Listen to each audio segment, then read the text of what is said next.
Hello दोस्तों, मैं अवनीश आपके अपने यूट्यूब चैनल मिस्टर अभी एजुकेशन में आपका स्वागत करता हूं। आज हम टॉपिक पर बात करने जा रहे हैं सरफेस एरिया एंड वॉल्यूम के कुछ फार्मूले जो इम्पोर्टेंट फॉर 10th एग्ज़ाम्स और अनदर एग्ज़ाम्स के लिए जो ज़रूरी है।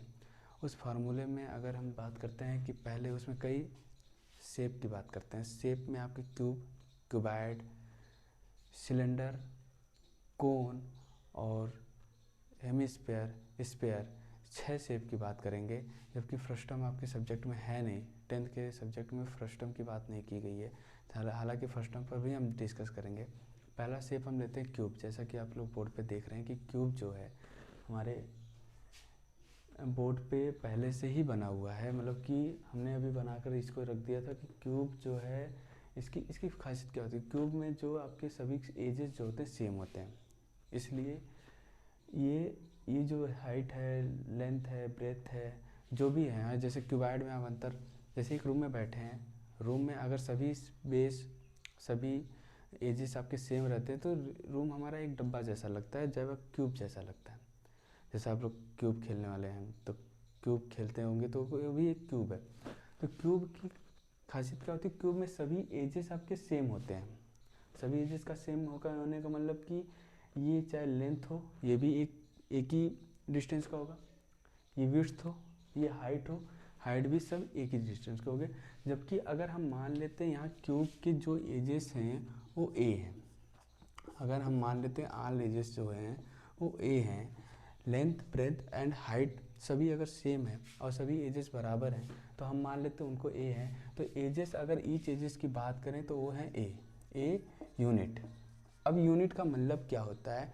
यूनिट का मतलब ये होता है कि डिस्टेंस हम मेजर करते हैं सेंटीमीटर, किलोमीटर, मीटर, कई प्रकार से हम चाहे वो डिस्टेंस, ये हमारा जो हम जिस रूम में बैठे हैं, जैसे रूम हमारे जिस रूम में आप बैठे हैं तो रूम की एक लंबाई होगी, एक चौड़ाई होगी, एक ऊंचाई होगी। लंबाई, चौड़ाई और ऊंचाई का मतलब ये है कि अगर ये तीनों बराबर हैं तो रूम पर क्यूब लगेगा। और क्यूब में जो लंबाई, चौड़ाई और ऊंचाई है उसका मेजर हम जो करते हैं वो करते हैं हमारा क्या नाम है कि मीटर से, सेंटीमीटर से, इंच से, फुट से, सब ये मेजर करने, डिस्टेंस मेजर करने की यूनिट है। तो यूनिट अगर हम मान लेते हैं कि कोई लेंथ है ए तो इसकी एक यूनिट होगी सेंटीमीटर, मीटर, लेंथ, कुछ भी यूनिट होगी। तो ये क्वेश्चन में दिया रहता है। जैसे क्वेश्चन एक मान लेते हैं कि क्वेश्चन कोई है हमारे पास लंबाई कि एक क्यूब की जो एज है 3 मीटर है, तो 3 मीटर, जो मीटर की बात कर दिया वो मीटर आपकी और डिस्टेंस उसकी यूनिट होगी। तो वही हम यूनिट लगा के लिख दिए कि मान लीजिए कोई एज है, कोई हमारे पास क्यूब है, इस क्यूब की जो एजेस हैं सब सेम है, तो edges of cube are same है। तो अगर हम बात करते हैं कि इस क्यूब के वॉल्यूम की, ये जो हमारे पास क्यूब दिखा गया है और जो हमारे पास स्क्रीन पर भी क्यूब दिख रहे होंगे, मतलब बोर्ड पे हमारे क्यूब दिख रहे होंगे, एडिटिंग के दौरान हमने डाल दिया था क्यूब, क्योंकि हमारे पास है नहीं डिजिटल बोर्ड। तो हमने कहा कि क्यूब के बारे में अगर हम बताते हैं तो ये क्यूब का वॉल्यूम, अगर हम क्यूब की वॉल्यूम के बारे में बताते हैं तो क्यूब का वॉल्यूम क्या होता है? क्यूब का वॉल्यूम होता है a⁻3। अब इसका यूनिट क्या होगा? यूनिट के बारे में आप सोच रहे होंगे कि बहुत बच्चे ये गलती करते हैं कि क्यूब की जो, अगर हमारे पास क्यूब निकालने के लिए आ गया, वॉल्यूम निकालने के लिए आ गया, तो वॉल्यूम का यूनिट नहीं लिखते। वॉल्यूम का यूनिट होता है जो क्यूबिक यूनिट होता है, क्यूबिक यूनिट होता है। क्यूबिक यूनिट का मतलब, जैसे हमारे पास कोई डिस्टेंस हमने मेजर कर लिया, मान लिया मीटर है, हमारा रूम मीटर में मान लिया डिस्टेंस मेजर कर लिया, तो अगर मेजर करने की बात आ गई डिस्टेंस को तो मीटर क्यूब, हम किस में मेजर कर रहे हैं? मीटर क्यूब में, मीटर क्यूब में हमने मेजर कर लिया, मीटर क्यूब में। तो ये जो मीटर क्यूब हमेशा किसी भी डिस्टेंस के पावर 3, किसी भी नंबर के पावर 3। तो अगर हमें इसे सेंटीमीटर में बनाना है तो centimetre cube, centimetre cube, foot में बनाना तो फिट क्यूब। तो जो भी हमारे पास दिया है ये क्यूबिक यूनिट में हम इसका वॉल्यूम को मेजर करते हैं। बात करते हैं अब लेटरल सरफेस एरिया की। लेटरल सरफेस एरिया, अब बच्चे कभी कभी लेटरल सरफेस एरिया क्वेश्चन में क्या देता है, लेटरल सरफेस एरिया निकालिए, कर्व सरफेस एरिया निकालिए, और ऊपर से कभी कभी ये बात करें 4 वॉल सरफेस एरिया निकालिए। तो curve surface area, lateral surface area और 4 वॉल सरफेस एरिया सब सेम होती है। तो अगर इसे हम कहें कि कर्व सरफेस एरिया भी निकालिए आप, अगर हम इसे कहें 4 वॉल, अगर हम इसे कहें फोर वाल सरफेस एरिया निकालिए। तो ये लेटरल सरफेस एरिया, फोर वाल सरफेस एरिया और कर्व सरफेस एरिया तीनों सेम चीज़ें हैं, और तीनों का वैल्यू, उसका तीनों का एरिया जो होगी, तीनों की जो एरिया होगी वो होती है 4a²। अब 4a² का मतलब क्या हो गया? 4a² का मतलब ये हो गया कि a², जैसे हमारे पास जो क्यूब लेते हैं, क्यूब की बात करते हैं, तो क्यूब में हमारे पास 6 फेसेस होते हैं। 6 फेसेस का मतलब ये हो गया, जैसे हमारे पास एक डब्बा है, इस डब्बे में हमारे 6 फेसेस हैं। अगर रूम है, आपके रूम, जिस रूम में आप बैठे हैं, या रूम जो है, रूम में 6 फेसेस, छत भी है आपके पास, फ्लोर भी है, ज़मीन भी आपके पास है, और 4 दीवारी भी है। तो 4 दीवारी जो है, 1 2 3 4, और एक ये मान लीजिए छत है, और मान लीजिए ये आपका ज़मीन है। तो ये 6 फेसेस होते हैं आपके। लेकिन अगर हम फोर वाल का मतलब, और lateral surface area, curve surface area का मतलब कि छत को हटा दें और ये ज़मीन को हटा दें, तो 4 वाल हमारे पास बच गए। 1 दीवार, 2 दीवार, 3 और 4, 4 दीवार हमारे पास बच गए। तो इसे 4 सरफेस एरिया कहते हैं। अब सरफेस एरिया का मतलब ये होता है कि अगर हमारे पास a² कहाँ से है? a² का मतलब होता है कि एरिया। अच्छा ये बताइए, कभी आपने स्क्वायर की बात किया है? अगर एक हमारे पास स्क्वायर है, अगर हमारे पास एक स्क्वायर है, स्क्वायर में सभी एजेस सेम होते हैं, सभी एजेस सेम होते हैं, तो इस स्क्वायर की एरिया क्या होगी? स्क्वायर ऑफ एरिया क्या होगी? स्क्वायर की एरिया a के पावर स्क्वायर होगा। a², अगर एजेस सेम है तो साइड इंटू साइड होता है, वही side into side, side into side है, हमारे पास एरिया ऑफ स्क्वायर निकलता है। तो एरिया ऑफ स्क्वायर a², अगर हमारे पास a², 4 दीवारें हैं, 1 2, एक पीछे एक इधर, 4 दीवारें हैं, जैसे 4 वाल surface area, curve surface area और लेटरल सरफेस एरिया, मान लीजिए 4 दीवार है हमारे पास। 4 वाल सरफेस एरिया की बात करें तो 4 दीवार में अगर हम बात करते हैं तो 4a² की हमें एरिया निकल के आएगी, किसकी? लेटरल, कर्व और 4 वाल surface area of the cube. Cube में अब बात करने जा रहे हैं टोटल सरफेस एरिया। अब टोटल सरफेस एरिया का मतलब ये होगा कि हमारे पास छत भी आ गई और हमारे पास फ्लोर भी, ज़मीन भी आ गया। अब बात यहाँ से होगी कि जो डब्बा है हमारे पास, इस डब्बे में हमारे पास छत भी आ गया, दीवार भी आ गया, इसकी सामने की चारों दीवारों की एरिया भी आ गई, ऊपर की भी एरिया आ गई, ऊपर भी हमारा सभी, अगर बेस, अगर हमारे पास पूरा सभी एजेस सेम है, तो इस छत पर भी आ गया हमारे पास छत भी आ गया, और नीचे ज़मीन भी आ गई। तो अगर ये दोनों हटा दें तो 4 वाल सरफेस एरिया हमारे पास होगी, केवल 4 दीवार हो गई, आगे पीछे इधर दाएं बाएं। अगर हम छत भी ले लेते और दीवार भी लेते तो हमारे पास हो जाता है टोटल सरफेस एरिया का मतलब तो 6a²। और इसका, ठीक है, उसके बाद अगर हम बात करते हैं कि डायगोनल ऑफ क्यूब की, डायगोनल ऑफ क्यूब की बात करते हैं, तो डायगोनल ऑफ क्यूब जो है हमारे पास एक कॉर्नर से दूसरे, एक क्वेश्चन आता है कभी कभी एग्जाम में पूछे जाते हैं, ये एग्जाम में कंपटीशन लेवल एग्जाम में भी पूछे गए क्वेश्चन है कि अगर आपके रूम में सबसे लंबी छड़ रखी जाए तो कैसे आप रखेंगे, या आपके रूम में सबसे लंबी छड़ कौन सी हो सकती है, कैसे, कितने मीटर की हो सकती है। तो उसका मतलब ये है कि आपके रूम के डायगोनल की बात कर रहा है, मतलब कि एक कॉर्नर से उठाकर दूसरे कॉर्नर तक बात किया है, एक कॉर्नर से दूसरे कॉर्नर तक बात किया, तो वही diagonal of cube, diagonal of cube या डायगोनल ऑफ रूम बोलिए कहा जाता है। तो डायगोनल ऑफ क्यूब का मतलब होता है कि चलिए हम मान लेते हैं कि इसमें 3 फेसेस से 3 डायमेंशन की बात कर दिया, 3 डायमेंशन की बात करते हैं, 3 फेसेस, इसमें 3 एजेस यहाँ पर दिखाए गए हैं, 3 डायमेंशन की बात करती है। जैसे हमारे पास 2 डायमेंशन आए हैं, ये हमारे पास x है, ये y है, ये x है, और ये z, ये 3 डायमेंशन में हम लिखते हैं। तो 3 डायमेंशन की बात कर दी तो हमारी एजेस की संख्या होगी 3, तो हमारे पास निकल के आएगा a² प्लस a², क्यों a² क्यों जोड़ रहे हैं, क्योंकि एजेस हमारे क्या है, सेम है, तो a², तो यहाँ से निकल के आ गया हमारा a² रूट में 3a² और क्यूब रूट स्क्वायर रूट है, तो हमारे पास ये एजेस की संख्या आ जाएगी a√3 यूनिट। ये हमारे पास निकल गया diagonal of cube. Diagonal of cube का मतलब होता है a√3 क्यूब में अगर हम सबसे लंबी छड़ रखना चाहेंगे, अगर किसी क्यूब में अगर सबसे लंबी छड़ रखना चाहेंगे या किसी घर में सबसे लंबी छड़ की बात करना चाहेंगे तो वो हो जाएगा हमारे पास a√क्यूब। चलिए अब नेक्स्ट बात करते हैं हम क्यूबॉइड की। क्यूबॉइड जैसा कि क्यूब में बताया था कि सभी एजेस जो होते हैं सेम होते हैं, लेकिन क्यूबॉइड में क्या होता है कि लेंथ, ब्रेथ और हाइट होता है एक अलग अलग माप की, जो उसकी साइज होती है अलग अलग माप की होती है। जैसे लेंथ कुछ और होगा, ब्रेथ कुछ और होगा और हाइट कुछ और होगा। तो लेंथ की बात करते हैं, अगर हमारे पास किसी क्यूबॉइड में लेंथ हम मान लेते हैं l और ब्रेथ मान लेते हैं b और हाइट मान लेते हैं h। मान लेते हैं कि लेंथ कोई लेंथ है, मान लीजिए किसी क्वेश्चन में दे दिया गया है कि लेंथ 5 है, ब्रेथ 8 है और हाइट 3 है, तो उसकी एरिया निकालिए, उसका वॉल्यूम निकालिए या उसका हमारे पास डायगोनल निकालिए, जो भी चीज़ दिया गया है। तो ये क्यूब की बातें, जो लेंथ, ब्रेथ और हाइट, क्यूब में लेंथ, ब्रेथ और हाइट जो तो सेम होता था, लेकिन क्यूबॉइड में क्या होगा, लेंथ अलग होगी, ब्रेथ अलग होगा और हाइट अलग होगी। तो हम यहाँ पे निकालते हैं कि जो दिया गया volume of cuboid. Volume of cuboid का मतलब होता है कि वॉल्यूम का मतलब होता क्या है, वॉल्यूम जैसे क्यूब में तो हमने बताया ना कि वॉल्यूम का मतलब क्या। वॉल्यूम का मतलब होता है कि इसके अंदर, रूम के अंदर का जो भाग होता है, रूम में जैसे आप बैठे हैं तो जितना स्पेस रूम में है, रूम का जितना अंदर, वही वॉल्यूम होता है। वॉल्यूम का मतलब होता है कि length into breadth into height. और हमने बताया था यूनिट क्या होता है, क्यूबिक यूनिट होता है, इसका यूनिट भी क्यूबिक यूनिट होता है। वॉल्यूम जहाँ पर भी आपको आएगा, वॉल्यूम के बाद जहाँ पर भी आपको कहेगी तो वॉल्यूम हमेशा क्यूबिक यूनिट में ही रहेगा।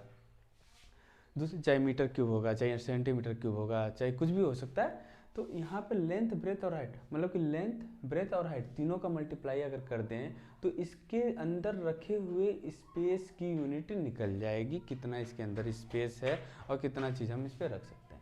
अब बात करते हैं लेटरल सरफेस एरिया की बात करते हैं।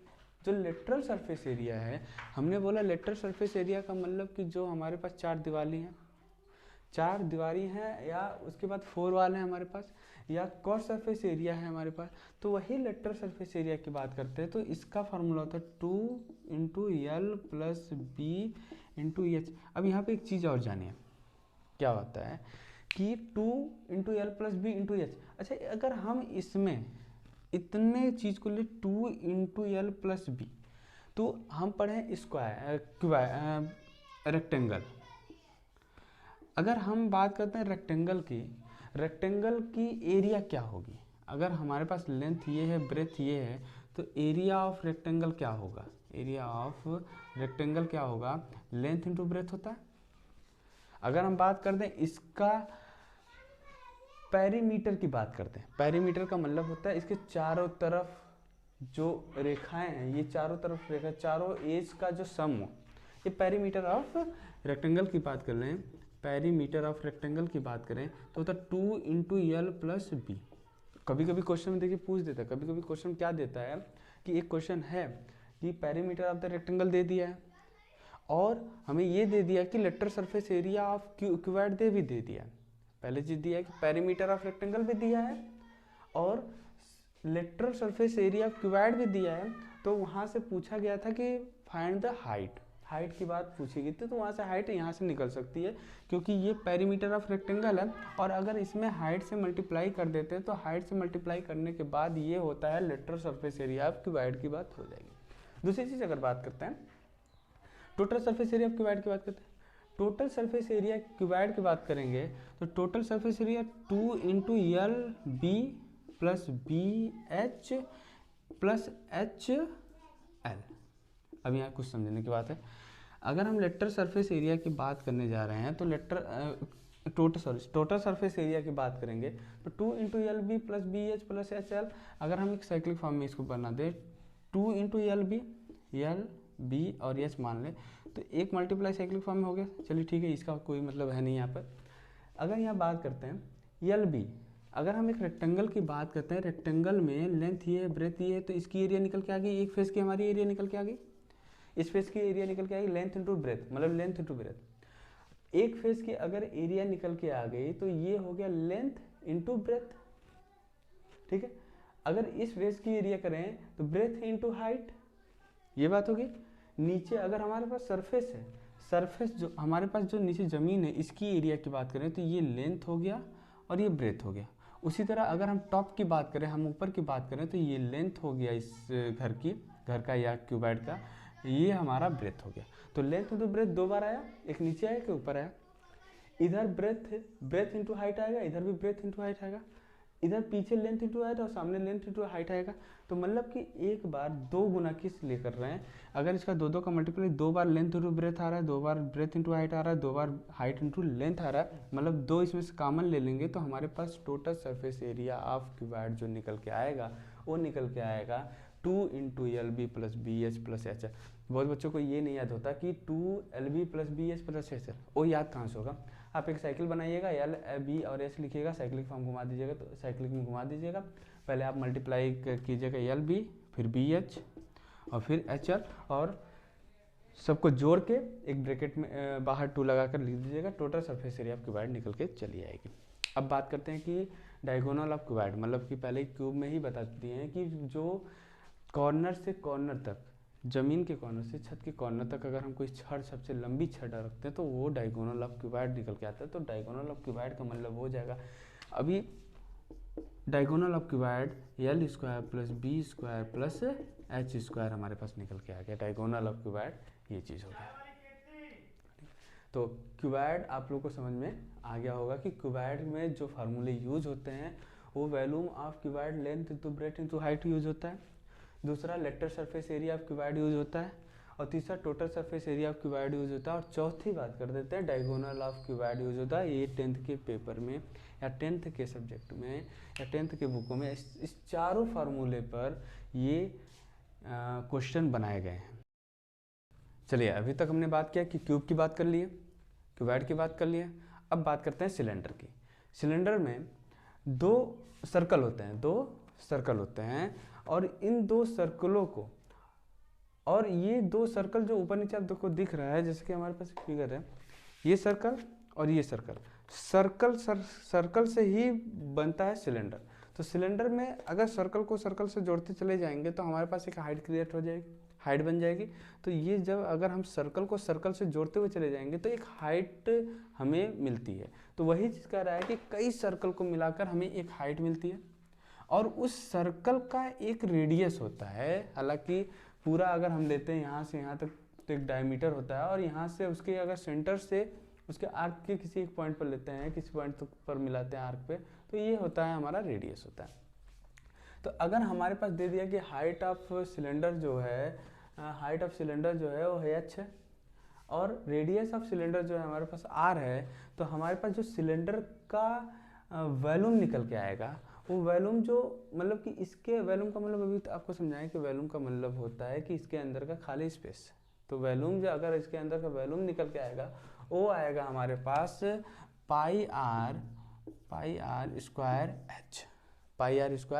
एच, और वॉल्यूम को हम बता दिए हैं कि क्यूब यूनिट में, और एरिया को स्क्वायर यूनिट, और इस एरिया को स्क्वायर यूनिट में हम लिखते हैं। लेकिन अगर हमारे पास कह दिया कि वॉल्यूम ऑफ सिलेंडर है पाई आर स्क्वायर एच, तो हमें अगर हमारे पास कोई क्वेश्चन दे दिया है कि पाई आर स्क्वायर, कोई वॉल्यूम दे दिया है कि हमारे पास, अगर हमारे पास एक हाइट दिया है, रेडियस दिया है, तो वॉल्यूम ऑफ हमारे पास सिलेंडर निकल जाएगा।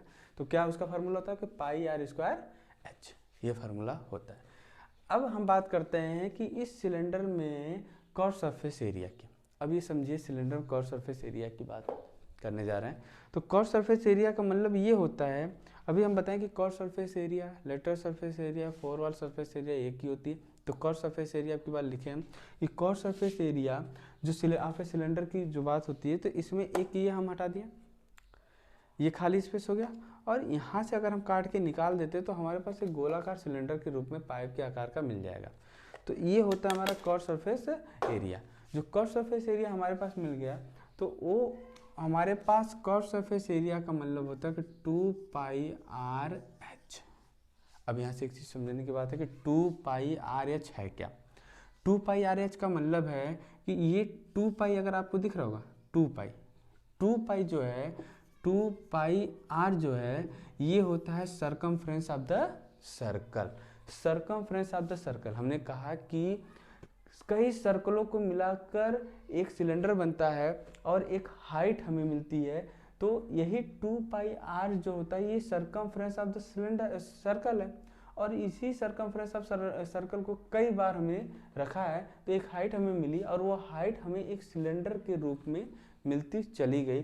तो अगर इसमें हम जब सरकमफ्रेंस ऑफ द सर्कल में कितनी हाइट है, मतलब कि हाइट का मतलब कि उसमें कितने बार हम कितने सर्कल को हम रखे हुए हैं कि एक सिलेंडर का रूप ले लिया है, तो उसके बाद अगर हम इसमें h से मल्टीप्लाई कर देते हैं तो हमारे पास निकल के आ जाता है कि curve surface area of cylinder. अब बात करते हैं total surface area of cylinder की।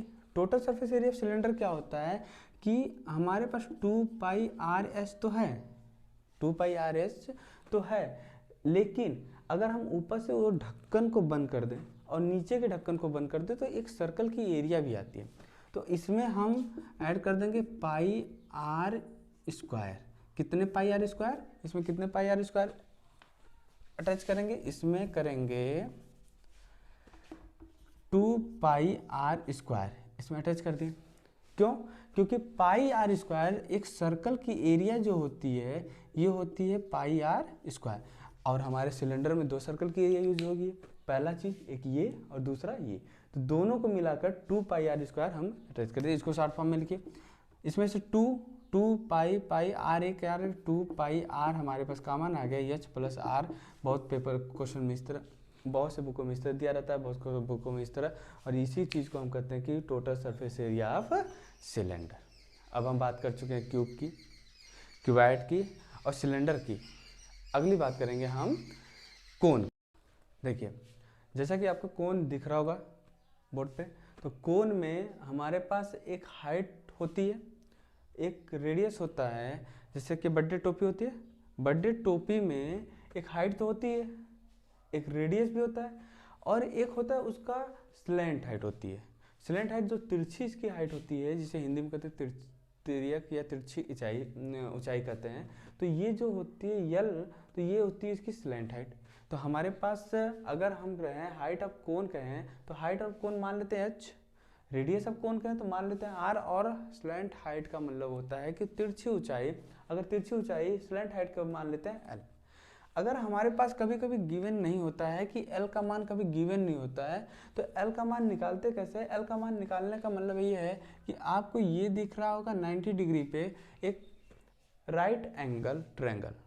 राइट एंगल ट्रायंगल में आपको रेडियस और हाइट पता है, लेंथ नहीं पता होता है, जबकि ये 90 एंगल है तो ये आपका हाइपोटेन्यूस बनाएगा, आपका ये जो साइड है ये कि आपका हाइपोटेन्यूस बनाएगा।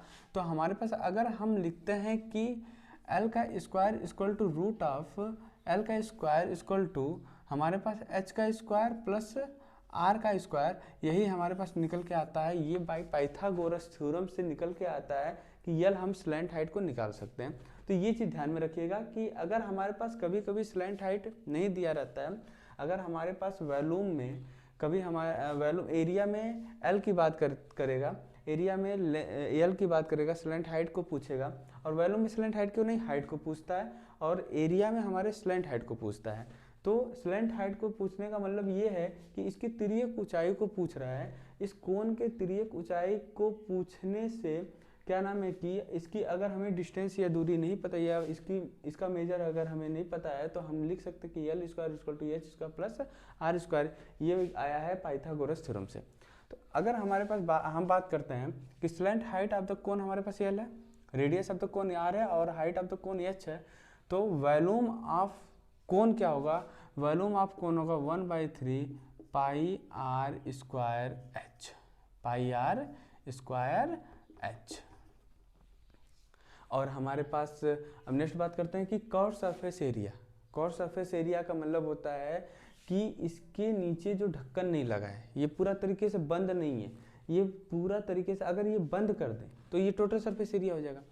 अगर ये बंद नहीं है, ये नीचे से खुला हुआ है, जैसे सिलेंडर में आपको बताएं कि सिलेंडर में अगर हम ऊपर के ढक्कन को हटा दें, नीचे के ढक्कन को हटा दें तो एक होलो पाइप की तरह दिखता है।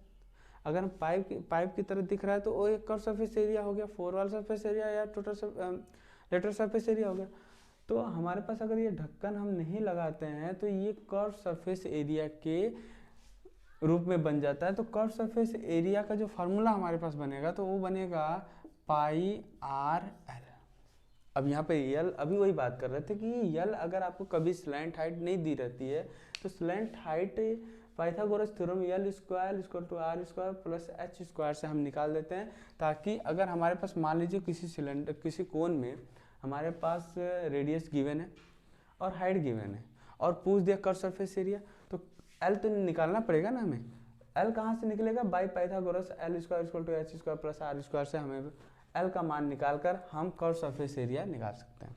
अगर बात करते हैं तो टोटल सरफेस एरिया की, टोटल सरफेस एरिया में हमारे पास ये जो सर्कल दिख रहा है कि ये सर्कल को अगर हम बंद कर देते हैं, ये कोन पूरी तरीके से पैक हो जाए तो ये हमारे पास हो जाता है टोटल सरफेस एरिया। अगर टोटल सरफेस एरिया की हम बात करते हैं तो इसमें एक सर्कल का यूज हो रहा है और सर्कल की एरिया होती है पाई आर स्क्वायर। तो अगर हम बात करते हैं टोटल सरफेस एरिया की तो पाई आर एल तो हमारे पास है ही, पाई आर एल है, बट हमारे पास जो ये ढक्कन के रूप में अगर हम यूज कर रहे हैं इसमें कोन में या इसे बंद कर रहे हैं तो हम एक सर्कल से बंद करेंगे।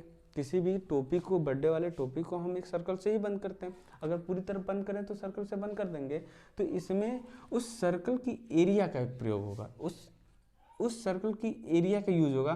तो सर्कल की एरिया होता है कि पाई आर स्क्वायर।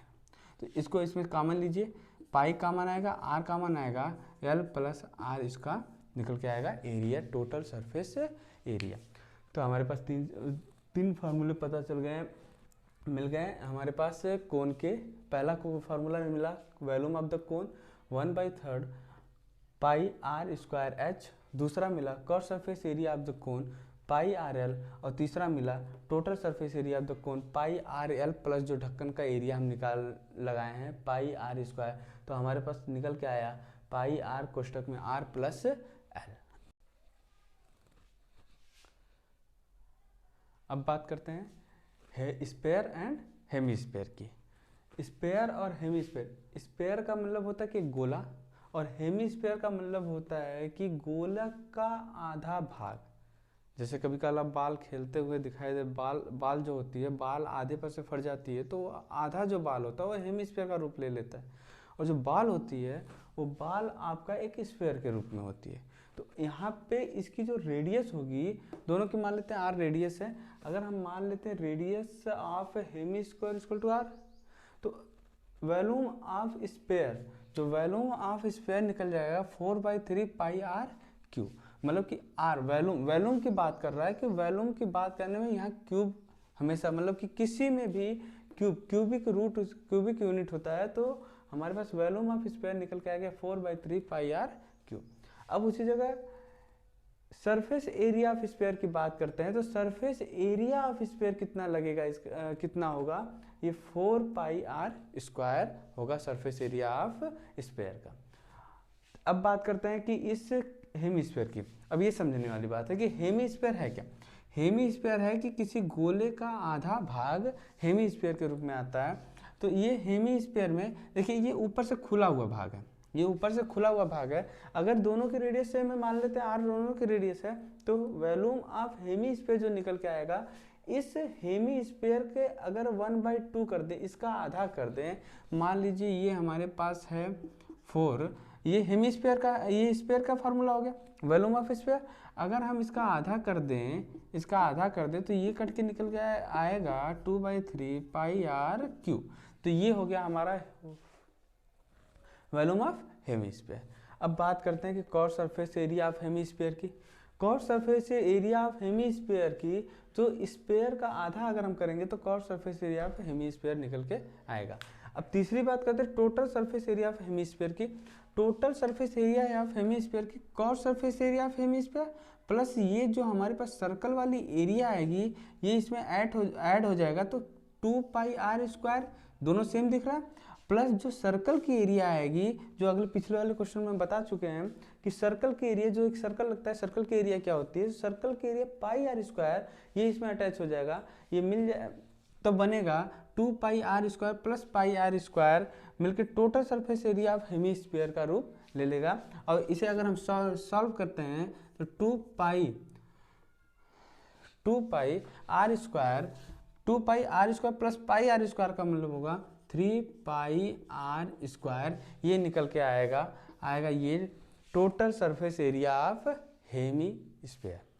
हमने अभी तक 6 शेप की बात किया, एक क्यूब की, क्यूबॉइड की, कोन की, सिलेंडर की, और हमारे पास स्फीयर है, और हमारे पास एक हेमीस्फीयर है। इन 6 हम शेप की बात कर चुके हैं सरफेस एरिया एंड वॉल्यूम में, और उनके सभी फार्मूलों को हमने ये यहाँ पे बोर्ड पे बता चुके हैं। अब इसके बाद जो वीडियो जो बनाएंगे वो एनसीईआरटी बेस पे जो क्वेश्चन रहेगा, जितने भी क्वेश्चन एनसीईआरटी बेस पे रहेंगे, एनसीईआरटी के जितने भी question volume, area, surface area, total area, चाहे किसी भी शेप के रहेंगे, क्यूब, कोन, क्यूबॉइड, जो भी रहेगा उसको हम बताने की कोशिश करेंगे इस अगली वीडियो के द्वारा।